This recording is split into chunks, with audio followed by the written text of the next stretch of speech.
Ahora sí, empecemos con esto. Dice, ¿cuántos pasos menos da Sofía que Miguel? Recuerden que la palabra menos o más no se traduce para una operación. Es mentira que del lenguaje común hay una traducción del lenguaje algebraico necesariamente, ¿ya? A muchas veces hay que interpretar el contexto y más aún hay muchas formas creativas de poder resolver los ejercicios sin necesidad de hacer traducciones así tal como está. Entonces, cuando me dice cuántos pasos da menos Sofía que Miguel, se refiere a una sustracción. ¿Y cómo sé yo eso? Porque yo razono y digo, me está preguntando cuánto, me está preguntando qué cantidad de pasitos es lo que Miguel no tiene respecto a Sofía. ¿Cuánto le falta a Miguel para hacer lo mismo que Sofía? ¿Cuánto menos tiene Miguel que Sofía? Buenos ¿Está días, bien? profesor. Buenos días, No se Nati. tiene 11. Entonces, para poder resolver la pregunta 7, basta con hacer una sustracción y ya está. Pero ¿de dónde saco los pasos de Miguel y de Sofía? Pues de la Ya lo gráfica de arriba. resolví. Ya lo Muy resolví. bien, Tiago. Miguel tiene 457 pasitos, da Miguel, ¿no? Entonces, 457 pasitos. Y en el caso de Sofía, da 123, ¿no? Entonces Sofía da menos pasitos que Miguel, vamos a hacer la sustracción. Yo de repente pienso que ustedes están acostumbrados a hacer la sustracción en forma vertical. No hay ningún problema, está bien, ¿no? Solamente yo lo voy a hacer así. Sería 300, 34, ¿no? Y ya está, resuelto. La pregunta 8. ¿Cuántos pasos dan en total los 7 niños? Oye, ¿verdad? Hay 7 alumnos. Entonces yo tengo que saber cuántos pasos dan en total. Profesor, ¿eso qué significa? Vamos a Cada... hacer una pregunta. ¿Dónde sacó 123? Acá, acá está, ¿ve? De acá saqué el Ah, 123. Sofía. Claro. Ya, ya, ¿Cuántos pasos dan en total todos? Bueno, eso depende en realidad de es, los... ¿Cómo te puedo decir? Depende de todos los niños, ¿no? Porque dice los 7 niños. Si yo quiero saber el total, no siempre a la fuerza va a ser una adición en todos los casos, pero en esto sí, ¿no? Porque el total sería la suma de las partes. Yo tengo las partes pequeñitas, yo quiero saber el total, total, total, entonces vamos a sumar. Sí, vamos a sumar, vamos a hacer una adición de todo. Recuerda que no vamos siempre a a hacer. fuerza es así. Entonces vamos a hacer la adición de 204 más 456 más 123 más 654, ya, más 982 y también esto más 112 y finalmente más 457 de Miguel, ¿ok? Más 457 de Miguel. A ver, déjame sumarlo. 20 y 45, 65. 2 veces 65 es 130. 130 más 12, más 120, perdón. Sería 250. 250 sería hasta ahí, perdonen. No, ¿qué estoy hablando? 2050, perdón, 2050. Si no me equivoco. No, un ratito, perdón, perdón. A ver, quiero sumarle mi cabeza. Ya no debería ser mi cabeza, pero yo sigo insistiendo. 65 más 65 es 130, entonces te tengo 1300. 1300. Profesor, sería 2, Un ratito, no es una comita decimal, ten cuidado. Un ratito, yo ahorita lo saco. 1300 más 120 sería 1420. 1420 más 500. 1920. 1920 más 980. 2820. 2900 hasta ahí. Tengo más de 2900 pasos. Ahora faltan las unidades. Un ratito, ahorita lo saco. 10, 13, 17, 19, 21. Oh, ¿qué pasó? No le di en el clavo. A ver, 10. Un ratito. 4 y 5, 4 y 6, 10, 13, 17, 19, 21. 21 y no me sale exacto. A ver. ¿Dónde he fallado? Algún datito no estoy haciendo considerando, creo. 13, 4 y 6, 13. Ah, yo estoy haciendo mal. 13, 13 y 4, Sale 17. 2988. Sí, a ver, un ratito. 4, 6, 10, 13, 13 y 4, 17, 17 y 2, 19, 19 y 2, 21. 21 y 7, 28. Tenía 28, ¿no? Con el 68 sería... Perdón, con el 60 Profesor, sería sería 88, ¿no? Sí, sí están bien, han calculado bien. 2988. No que estoy intentando hacerlo en mi cabeza. Ya, sí está bien. Ok, continuamos. Dice, ¿cuántos pasos más da Santiago que Nacho? Entonces, una sustracción también, ¿no? ¿Cuánto más da tal que tal? Listo, Nacho da 456, sin embargo Santiago da 982, entonces una sustracción, 982 le quitamos 456. ¿Está bien? Entonces tendríamos ahí, perdonen, 520, ¿cuánto? 522. Pero no hay. Todos me salen acá múltiplo de 6. No, perdón, 526, no 22. ¿Sí? A ver, confírmeme por favor ustedes. Yo le echo la sustracción en mi cabecita. Confírmeme que estoy en lo correcto. Si estoy en lo correcto, por favor, confírmeme que mi sustracción ha salido bien. Ahorita, profesor, ahorita lo computo. Le están sacando, ya. Entonces espero, no hay problema. Ahorita pasamos al siguiente.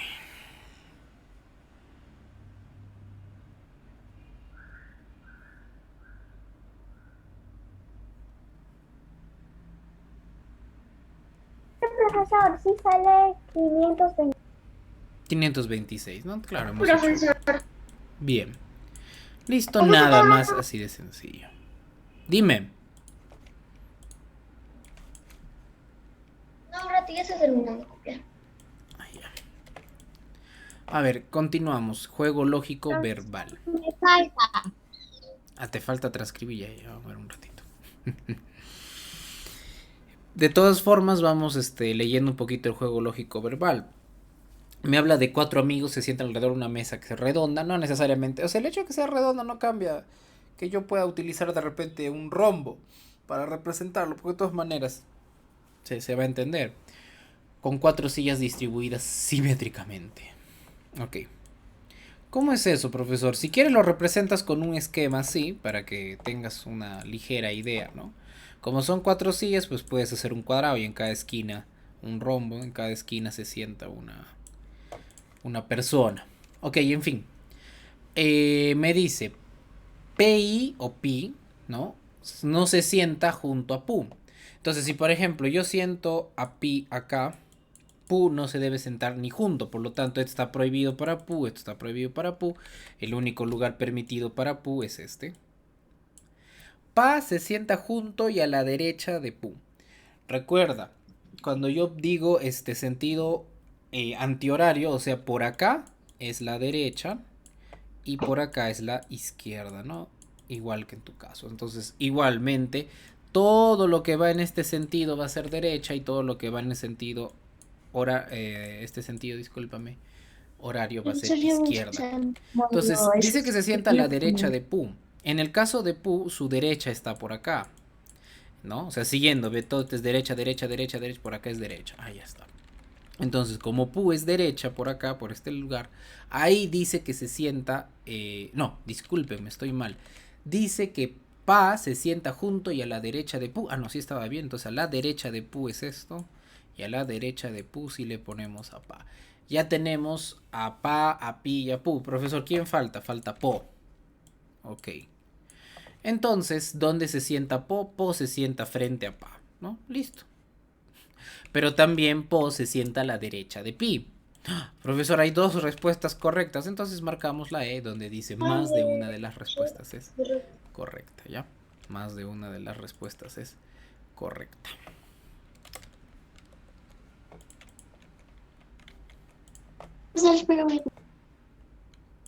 Dime.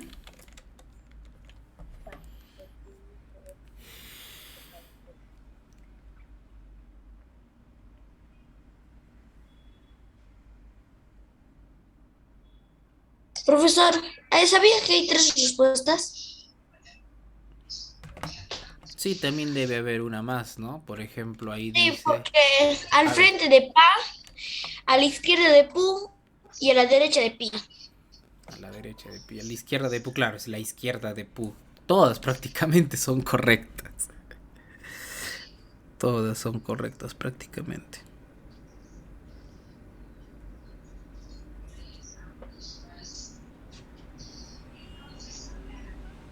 Ok, continuaremos con el siguiente, yo creo que ya han podido transcribir.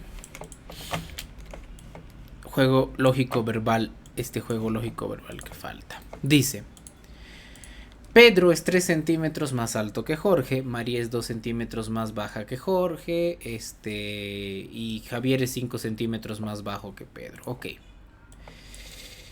ahorita vamos a ordenar eso. Entonces, tenemos primero que Pedro es más alto que Jorge, por 3 centímetros. O sea, Pedro, a ver, lo voy a ordenar en forma vertical, ¿ya? Aunque también lo podemos hacer en forma horizontal, no hay problema, ¿no? Dibujando a los niñitos también se puede hacer. Vamos a dibujar a los niñitos, pero no es necesario que lo hagas como yo, pues no puedes hacerle una listita y se acabó. Yo lo estoy haciendo así por una cuestión de didáctica nada más. Entonces tenemos ahí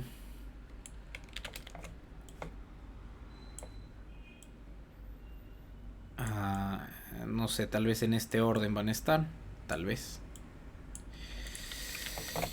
Ok, tenemos varias personas acá, veamos cómo se están ordenando. Listo. Ya, me dice, Pedro es 3 centímetros más alto que Jorge. Bueno, Pedro no puede estar acá definitivamente porque Pedro es más alto que alguien. María es más bajita que Jorge incluso, o sea, Pedro es más alto que Jorge y al mismo tiempo Jorge es más alto que alguien, o sea, Pedro no puede estar acá tampoco, porque si Pedro es más alto que Jorge, ¿no? Y Jorge es más alto que María, entonces ¿dónde le pongo María? No, entonces Pedrito, por ejemplo, podría estar acá, ¿no? Pedrito podría estar por ahí. Pero no solamente eso, sino que para colmo tenemos que Javier es 5 centímetros más bajo que Pedro. Prácticamente todos son más bajos que Pedro. Podríamos asegurar que Pedro probablemente sea el más alto, ¿no? Podríamos asegurar. Javier, diría, profesor, Jorge, Javier es el más chiquito, profe. Ahorita vamos a comprobar eso, en un ratito. Dice, María, Pedro es 3 centímetros más alto que Jorge. Entonces, eso significa que ellos se llevan por 3 centímetros, ¿no? Por ejemplo, ¿no? Y está Jorge, ahí está Jorge, ¿no? Ahí está Jorge. No solamente eso, sino que me dice que Javier es 5 centímetros, perdón, María es 2 centímetros más baja que Jorge. Jorge de por sí ya tiene 3 centímetros menos que Pedro. Además de eso, es 2 centímetros más bajo que esos 3 centímetros. Serían 5 centímetros en total, ¿verdad? Ahí estaría María. Son 5 centímetros en total para María.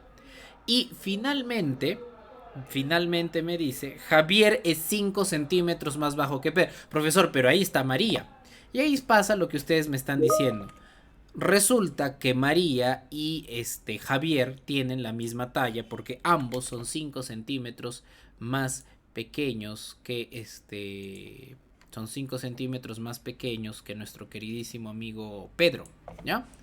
Entonces significa que ahí al mismo tamaño están Javier y María, ya no te vayas a olvidar, en ese mismo lugar están Javier y María. Finalmente me dice, Rosa es 3 centímetros más bajo que Jorge. 3 centímetros que ya es bajo Jorge, más 3 centímetros más bajo todavía serían 6 centímetros en total, ¿no? Perdonen que haga un garabato acá, 6 centímetros en total sería. Entonces acá estaría Rosita, ahí está Rosa. Entonces terminamos con esta parte. Estas proposiciones es para evaluar si son verdaderas o falsas. Me dice, Javier y María son de la misma talla, verdadero. Rosa es la más baja, verdadero. Jorge es el más alto, no, Jorge es bueno, no es el más alto, es el segundo más alto en todo caso, así que eso es falso. Las únicas proposiciones que han resultado ser verdaderas o ciertas son la primera y la segunda, entonces marcamos que son ciertas la primera y la Profesor, yo segunda. tengo una duda ahí. Dime.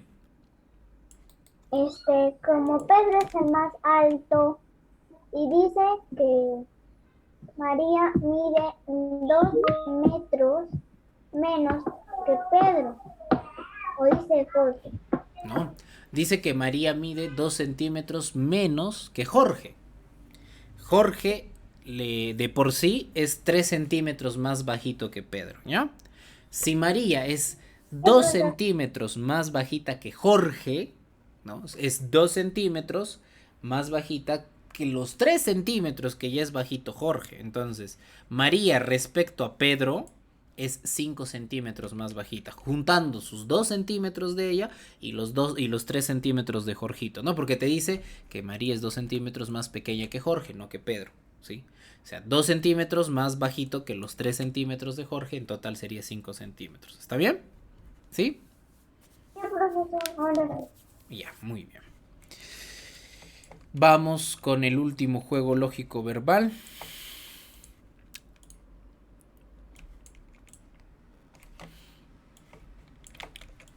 A ver qué hay. Vamos con el último juego lógico verbal. Sí. Dice, Ana, Berta, Carlos y Diana están sentados en una fila de 4 sillas numeradas del 1 al 4. José los mira y dice algunas afirmaciones, ¿no? Vamos a hacer la fila. Vamos a suponer que la fila está así. Y vamos a dividirlo en 4 sillas. ¿Está bien? Ahora, nos dice lo siguiente. Están numeradas del 1 al 4. Entonces será la primera, la segunda, la tercera y la cuarta, ¿no? Sí, ya.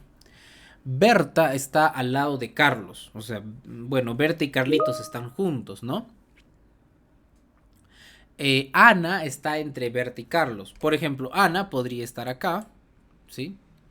Pero acá hay un detalle bien interesante, mira. Si Berta está al lado de Carlos, ¿cómo Ana puede estar entre ellos? O sea, se contradicen esos datos, ¿no? Se contradicen. Dice, Ana está entre Berta y Carlos. Entonces, ¿cómo? Pero entre Berta y Carlos sería así o de todas formas de esta manera. Entonces, pero de ninguna de esas maneras nunca te va a salir que Berta está al lado de Carlos. Entonces, otra vez tenemos un error probablemente de tipeo o no, hay que seguir leyendo. Ana está entre Berta y Carlos, no puede ser. Pero sucede que las dos afirmaciones son falsas, dice. En realidad Berta está en la silla número 3. Ok, si estas dos afirmaciones son falsas, es todo lo contrario. Berta no está al lado de Carlos y Ana no está entre Berta y Carlos. Ah, mire, entonces faltaba esto, no es que estaba mal tipeado, ¿eh? Esto de acá sí está mal tipeado, no entendí qué tiene que ver José ahí. En realidad Berta está en la silla número 3. Ok, entonces acá vamos a poner a Berta. Sí, acá vamos a poner a Berta. Ojo, Berta dice está al lado de Carlos, mentira, significa que Carlos no está acá ni acá. El único espacio disponible para Carlos sería esto, la primera silla, muy bien. Ahora, Ana no puede estar acá porque entonces esto se cumpliría y yo no quiero porque me dicen que eso es falso. Ana no debe estar entre Berta y Carlos, entonces el único espacio disponible para Ana es esto. Y terminamos con la única que no hemos colocado de todos los amigos, es Dianita. Y ya está. ¿Quién está en la silla número 2? Diana, ¿no? Diana está en la silla número 2. Y listo, se acabó. Perdón, por no leer la última afirmación. Ya, como las anteriores, sí habíamos comprobado que estaban mal los primeros ejercicios. No sumaba 100%. Entonces, me he quedado con la sensación de que iba a salir mal. Ok, y eso es, creo que, el último, ¿no? A ver un ratito. Sí. Profesor, no puede copiar donde dice Carlos, Diana, Un ratito, lo voy a pasar Ana. todo al WhatsApp. No os preocupéis, lo voy a pasar todo al WhatsApp. Lo voy pasando todo al WhatsApp. Profesor, pero ¿me lo puede explicar de nuevo la primera? ¿Esto Porque de lo que está acá? ahorita presentando. ¿La Ajá. pregunta 7? Sí, profesor, porque se había llegado tarde y no Ay, pude. ya. Espérame un ratito. Entonces, a ver. Lo único que hemos hecho Profesor, es... ¿vamos a dar examen? No, no. Lo único que hemos hecho es sacar los datos que están presentes acá en lo que nos piden. Por ejemplo, la 7 dice, ¿cuántos pasos da menos Sofía que Miguel? No porque diga menos necesariamente es una sustracción, no, no, no. Sino que en este contexto sí lo es. ¿Por qué? ¿Cuánto menos? O sea, si todo esto es Miguel, Sofía es más pequeña, ¿cuánto necesito quitarle a Miguel para que llegue a ser lo de Sofía? Ah, entonces eso es una sustracción, profesor, porque este pedacito que le está faltando a Sofía para hacer Miguel, lo que Sofía tiene de menos, ¿no? Se puede calcular quitándole a Miguel lo de Sofía. Por eso hemos sacado de acá, ¿no? Miguel es 457, mira acá dice, y Sofía es 123. Hacemos la sustracción, sale 234. La pregunta 8 también, ¿cuántos pasos dan en total los 7 niños? Pues bueno, como los 7 niños son todos, si juntamos a los 7 niños tendremos el total de esos 7 niños, y eso es lo que hemos hecho, no la adición, y ya está. La pregunta 9, ¿cuántos pasos más da Santiago que Nacho? El hecho que diga más no significa adición. De hecho, me dice, ¿cuántos pasos da más, ¿no? Santiago que Nacho? Santiago es todo esto, ¿no? Y Nacho solamente es esto de acá, por decirlo así. ¿Por cuánto le gana Santiago a Nacho? Entonces es esto de acá. Y eso que le falta a Nacho para ser Santiago, entonces eso se puede hallar con una sustracción, ¿no? Gráficamente se puede ver. Así hemos hecho la primera parte. Un ratito esto también lo pasaré al WhatsApp. Esto también lo pasaré al WhatsApp.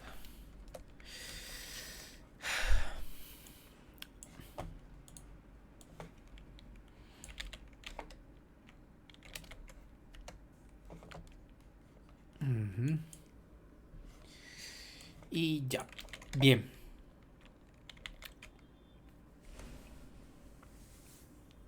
Listo, ya está.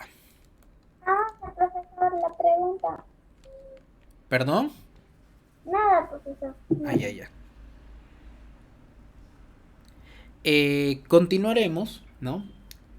Profesor, ya prácticamente se ha terminado todo. Sí, sí, sí, sí, por supuesto que se ha terminado prácticamente ya todo.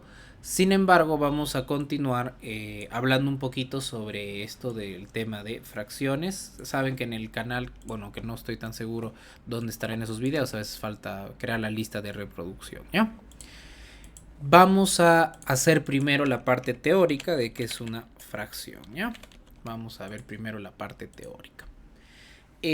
Antes de ver la parte teórica, para que me puedan entender lo que a continuación voy a decir, quiero que recuerden un par de cosas.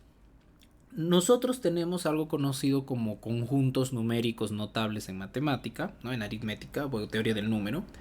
Los conjuntos numéricos son los que almacenan ciertos tipos de números por las características que comparten. Ejemplo, el conjunto de números naturales. ¿Quiénes son los números naturales? Bueno, depende del axioma de construcción, pero yo he visto que, bueno, el material de Palmer considera que los números naturales comienzan desde el 0, 0, 1, 2, 3, 4, ¿no? La construcción moderna, etcétera, etcétera, etcétera. Pero esos no son todos los números que existen, ¿verdad? Entre el 0 y el 1, por ejemplo, hay un 0,5. Pero eso no es un número natural. Eso es un número racional, ¿no? Ya es un número racional. ¿Eh? Entonces, uno de los conjuntos que ya deberíamos conocer para esta edad es el conjunto de los números enteros. ¿Quiénes son los números enteros? Son todos los números de la siguiente forma, ¿ya? 0, 1, 2, 3, 4 hasta el infinito y negativo 1, negativo 2, negativo 3, negativo 4 hasta el negativo infinito. ¿Está bien? No se vayan a olvidar eso, los números enteros son todos los positivos negativos, pero enteros, no hay con decimal, ¿ya? No hay no tiene parte decimal, solamente son pura parte entera, no te vayas a olvidar de eso. Entonces, cuando nosotros hablamos de fracciones en sí, fracciones, tenemos dos números enteros, ¿no? Positivos, ¿sí? Dos números enteros positivos que se están... que lo expresamos como una razón, como un cociente, ¿no? De esta manera. Entonces acá vamos a aclarar que A y B, ¿no? Que A y B, vamos a aclarar que A y B pertenecen a los números enteros positivos. Ya eso significa esto. O sea que A y B tienen que ser números enteros positivos ¿no? Profesor, pero también podría ser un número negativo y un negativo acá, a fin de cuentas se va a ir. Sí. También podría ser, ¿no? También podrías operar de esa manera, pero formalmente las fracciones se trabaja con números enteros. En fin, de repente eso les confunde porque no han visto todavía esa notación, por eso no lo voy a poner, pero les voy adelantando. Las fracciones tienen ese pequeño detalle. Se trabaja con números enteros, el numerador y denominador. O sea, la parte de arribita y la parte de abajo. Tú vas a encontrar en alguna ocasión esto, 0,3 sobre 7. Esto no es considerado una fracción como tal, sino es una expresión fraccionaria, es una razón, es un cociente. Eso no quiere decir que no se puede operar. Sí se puede, pero según, hasta hace un poco tiempo, esto no se le considera como una fracción como tal, ¿no? Sino una expresión fraccionaria. Ok. Pero para no decirle el número de arribita y el numerito de abajo, estos tienen un nombre, ¿ya? Y sus nombres en realidad, si ustedes buscan en el diccionario, tienen mucho sentido. Ajá. Al numerito que va arribita le es numerador y el numerito que va abajo es denominador. Pero antes de continuar, yo quiero que entiendan algo muy importante. No separen en su mente estos dos de acá. ¿Cómo es eso? O sea, no piensen que son unidades diferentes. Estos dos números en realidad forman un solo bloque, ¿ya? Por ejemplo, si yo tengo 3 cuartos, es un ejemplo, que es lo mismo que decir 0,75, ¿no? Entonces a eso es lo que yo voy. 3 cuartos en realidad es una forma de expresar 0,75 pero con números enteros. Nada más. Es como por ejemplo si yo te doy el número 6, una forma de expresar el 6 sería 12 medios. Otra forma de expresar el 6 sería 18 tercios, ¿no? O sea, a fin de cuentas, todo esto es un solo bloque. Todo eso es un solo bloque, ¿ya? Ten mucho cuidado. No es dos números aparte y aparte. Todos ellos son un solo bloque. Ten mucho cuidado en eso al momento de hacer operaciones, ¿sí? Porque si no tienes esa noción al momento de hacer operaciones, vas a operar como te indica tu instinto, de acuerdo a lo que has aprendido de más pequeño, y así no se opera las fracciones cuando se tiene adición, sustracción o multiplicación entre ellas. Y hay que tener muchísimo cuidado con eso. A partir de ahora yo no voy a decir el numerito de arriba, el numerito de abajo, sino numerador y denominador. No se vayan a olvidar. Ya no se vayan a olvidar. Un ratito la grabación se paró. Ahora, a las fracciones también se las puede agrupar, ¿no? Por la naturaleza del denominador de un grupo de fracciones, ¿no? Lo que nosotros conocemos como homogéneo y heterogéneo. En realidad, homogéneo significa que no se puede distinguir, por ejemplo, no se puede distinguir fases. Un ejemplo, si yo agarro y mezclo, o sea, agarro y se intenta mezclar, no sé, moviendo muy fuertemente de pronto tu café con tu leche, ¿no? Forman uno solo de un color marroncito ya, ¿no? Y eso es homogéneo, ¿no? Una vez que... Pero por ejemplo, si yo utilizo agua y aceite, si en casa les dan ese permiso, si ponen agua y aceite, el aceite y el agua son inmiscibles, no se mezclan por sí solos, sus gravedades específicas, o bueno, densidades diferentes de uno superior, hace que uno flote encima del otro. Entonces eso es heterogéneo, se nota clarito la separación. Eso flotan porque uno tiene más peso y otro no. Uno tiene más masa y el otro menos en el mismo espacio, ¿no? En el mismo volumen. Eso se le llama densidad. Cuando las densidades son diferentes hay eso. Y aparte que de por sí también sus propiedades físico-químicas no permite que se puedan mezclar, ¿no? También ese es otro detalle, ¿no? Ok, entonces, hay que tener eso en consideración. Pero antes de continuar, también me gustaría contarles sobre la representación gráfica. Esta representación gráfica es muy exitosa y es muy buena, ¿no? Pero siempre y cuando no lo interpreten como que sea un proceso. No y no. Nosotros aprendemos a veces al revés. ¿Cómo es esto de que aprendemos al revés?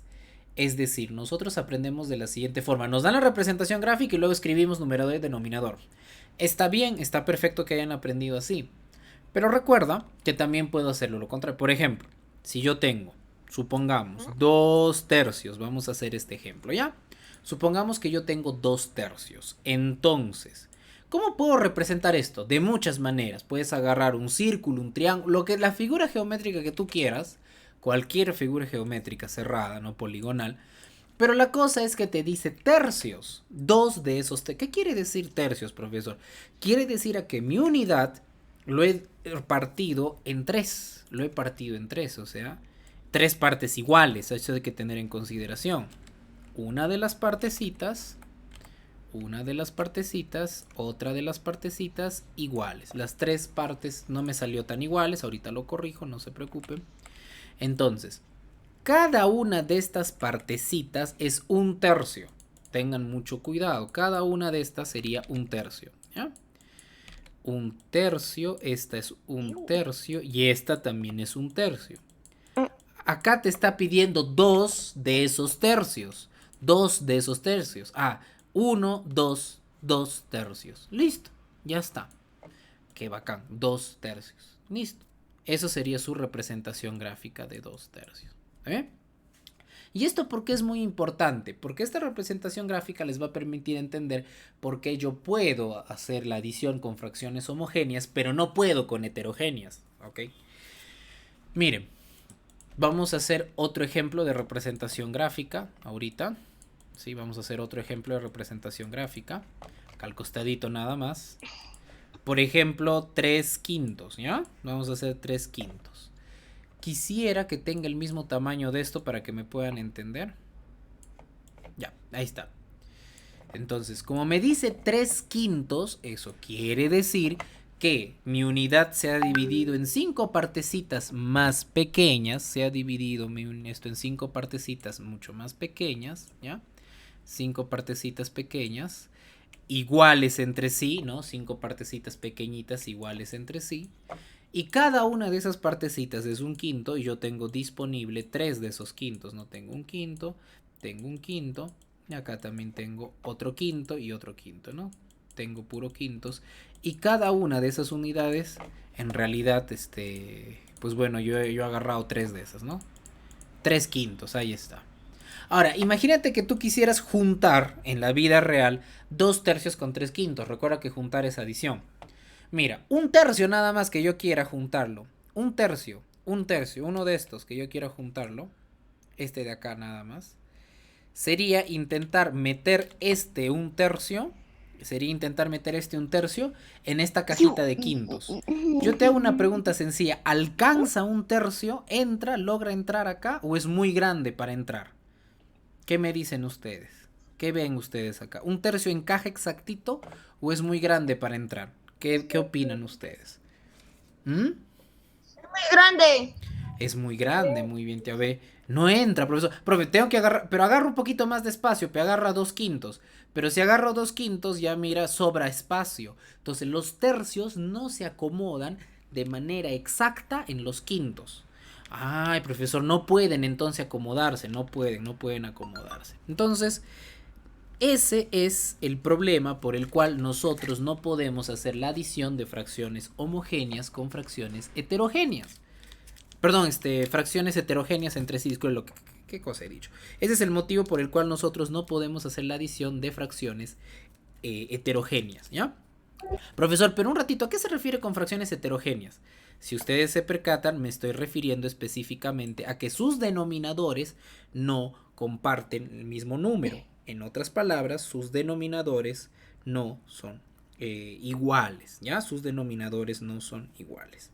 Entonces, ahora sí vamos a hablar propiamente de la clasificación de las fracciones, ¿sí? O sea, vamos a hablar fracciones heterogéneas y homogéneas, que estoy seguro que ustedes ya han visto, pero de todas maneras les he contado un poquito en qué consiste, ¿sí? Un poquito al menos ya conocen, un poquito al menos ya saben.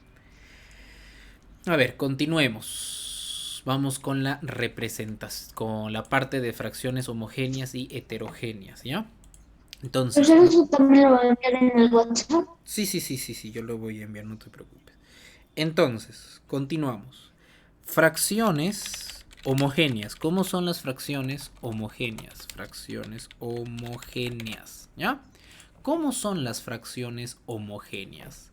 Las fracciones homogéneas son aquellas que tienen el mismo denominador y por lo tanto son susceptibles a la adición y sustracción. Así de frente. Por ejemplo, 4/5 es homogéneo con 3/5, ¿no? ambos, como tienen la misma subdivisión, tranquilamente puedo quitar o puedo añadir. Ingresan en este espacio tranquilamente, ¿no? No hay problema. Esas son fracciones homogéneas. Ustedes formalmente dicen que tienen el mismo denominador. Eso es correcto. Si les preguntan qué cosas son las fracciones homogéneas, son aquellas que tienen el mismo denominador. Yo ya no estoy escribiendo todo completo porque no es la primera vez que deben haber visto esto. Y las fracciones heterogéneas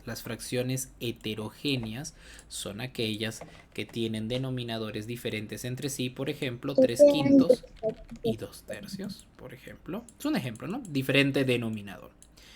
Lo interesante es que las fracciones homogéneas sí se pueden sumar. ¿Pero cómo? Y acá viene el detalle. Un error muy común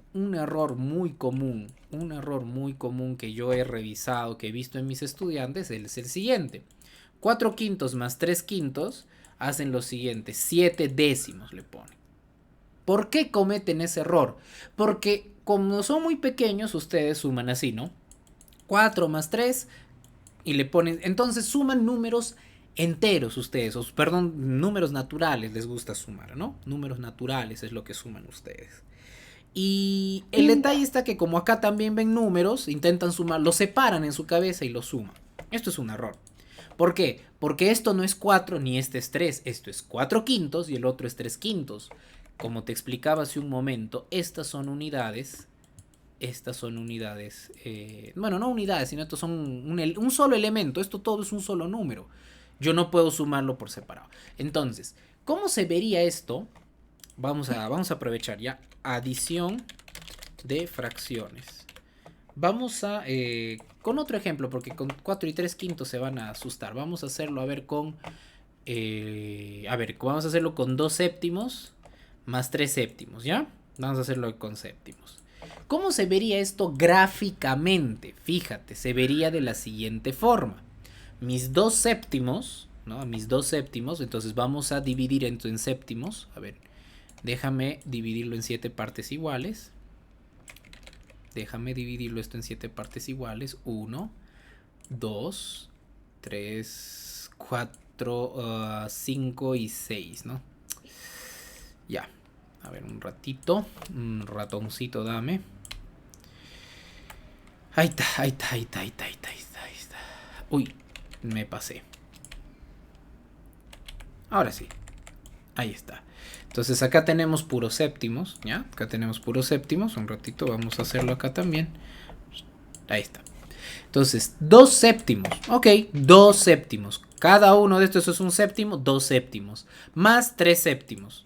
Profe, pero no se coloca acá. Tú puedes, y esto es una ventaja bien interesante, tú puedes hasta pintarlo así, no hay problema. Mira, 3/7 puede ser esto. Así puede ser 3/7 también. Son 3 de 7, no hay problema.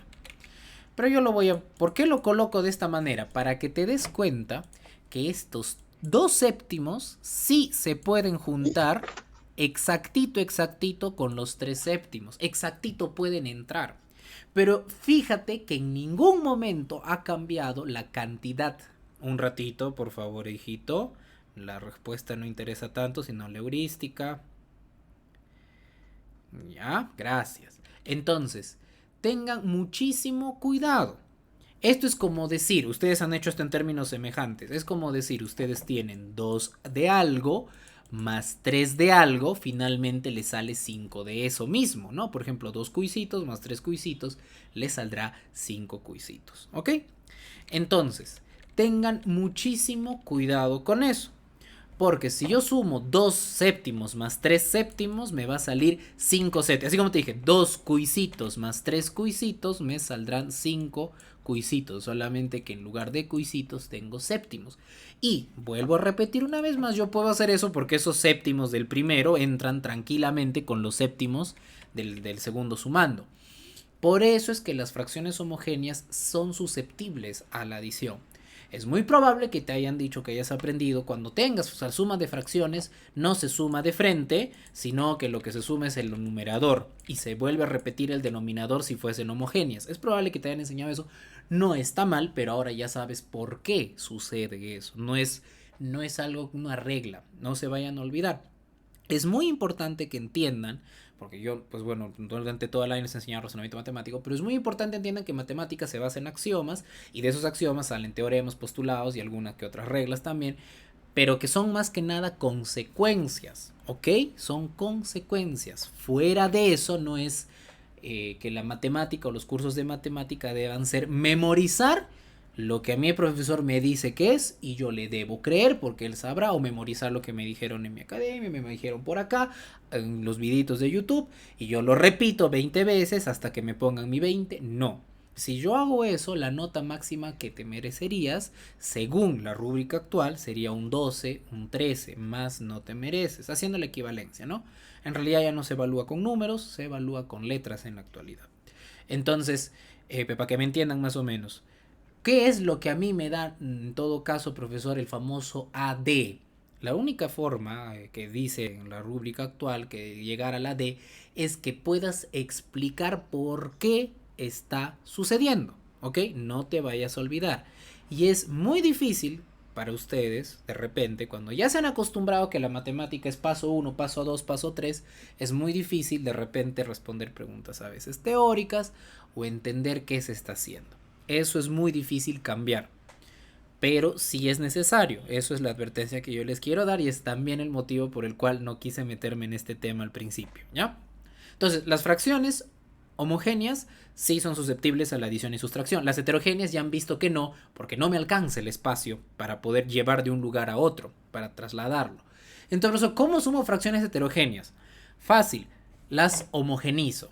¿Qué quiere decir eso? Que las fracciones heterogéneas tengo que llevar a convertirlas a que se vuelvan homogéneas de alguna manera. ¿Y cómo hago eso, profesor? Para eso existe el concepto de fracción equivalente. Un ratito vamos a poner acá fracciones homogéneas. ¿Ya? Entonces, para eso existe el concepto de fracción equivalente. Sin embargo, ya se nos está acabando el tiempo. Fracción equivalente es un poquito más complejo, pero ahora se los voy a enseñar la próxima clase. Al mismo tiempo, no me diga, profesor, cada vez que son heterogéneas, chinito feliz. No, y no. Eso es un algoritmo. Es un algoritmo muy eficaz. En las computadoras se utiliza constantemente. Nadie te dice que no. Pero, por ejemplo, la próxima les explico por qué no es necesariamente para nosotros los humanos una buena opción hacer abuso de los algoritmos sin antes no haber conocido otras opciones o entender de dónde funcionan, no necesariamente demostrarlos. A lo que yo voy es, por ejemplo, si yo aprendí chinito feliz, pero no tengo la más mínima idea de por qué funciona y cómo funciona, entonces significa que yo no sé nada, simplemente me estoy copiando lo que alguien más me dijo. ¿Está bien? Es como, por ejemplo, si tú entras al salón de clases y te dicen, por favor, alumno, a partir de ahora usted se para de manos para saludar al profesor. Y tú, ¿pero por qué? Y porque es así, te dicen. Y tú, no, pero tiene que haber un sentido, ¿no?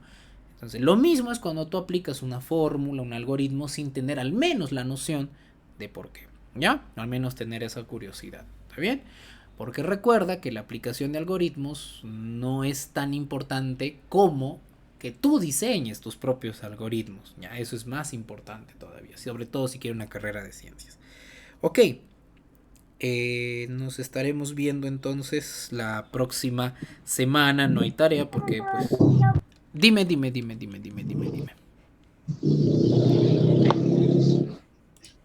Ya,